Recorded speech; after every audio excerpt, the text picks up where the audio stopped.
আসসালামু আলাইকুম। আরও একটি নতুন ভিডিওতে সবাইকে স্বাগতম জানাচ্ছি। আজকের ভিডিওতে আমি দেখাবো কিভাবে খুব সহজে আপনি আপনার টিকটক অ্যাকাউন্টের নাম পরিবর্তন করতে পারেন। তো বিষয়টি খুবই সহজ, আমি খুব সহজে দেখিয়ে দেবো কিভাবে আপনি আপনার নাম পরিবর্তন করবেন। তো তার জন্য আমরা প্রথমে টিকটকে চলে যাব।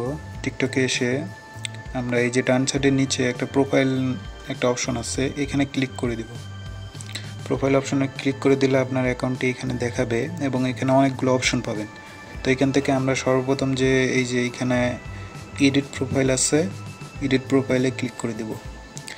এডিট প্রোফাইলে ক্লিক করে দেওয়ার পর প্রথমেই যে অপশনটা আছে সেটা হচ্ছে এই নেম চেঞ্জ, এইখানে ক্লিক করে দিতে হবে। তো এখানে একটা কথা মনে রাখবেন, আপনি নতুন নিয়মে টিকটকে অ্যাকাউন্টে নাম চেঞ্জ করতে হলে আপনাকে 7 দিন ওয়েট করতে হবে। বিষয়টা হচ্ছে এরকম যে আপনি ধরেন আজকে যদি নাম চেঞ্জ করেন, আপনি 7 দিনের আগে এই নামটা আবার চেঞ্জ করতে পারবেন না। এখানে তারা বলে দিছে your nickname can only be changed once every 7 days, অর্থাৎ আপনি 7 দিনের আগে নাম আবার পরিবর্তন করতে পারবেন না। তো নাম পরিবর্তন করলে এই বিষয়টি খেয়াল রেখে করবেন। তো এখানে যে নেম অপশন আছে এটা ক্লিক করলে কিবোর্ড চলে আসবে, এখান থেকে কেটে দিবেন, কেটে দিয়ে আপনার যে নামটা সেটা দিয়ে দিবেন। আমি আমার নামটা দিয়ে দিচ্ছি, আপনি আপনার নামটা দিয়ে দিবেন।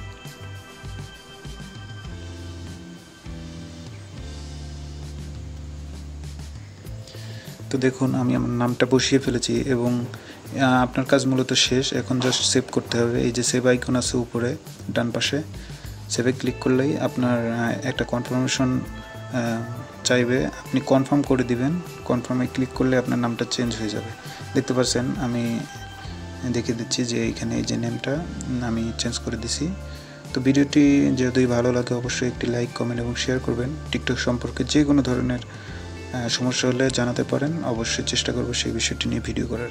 ধন্যবাদ সবাইকে, আল্লাহ হাফেজ।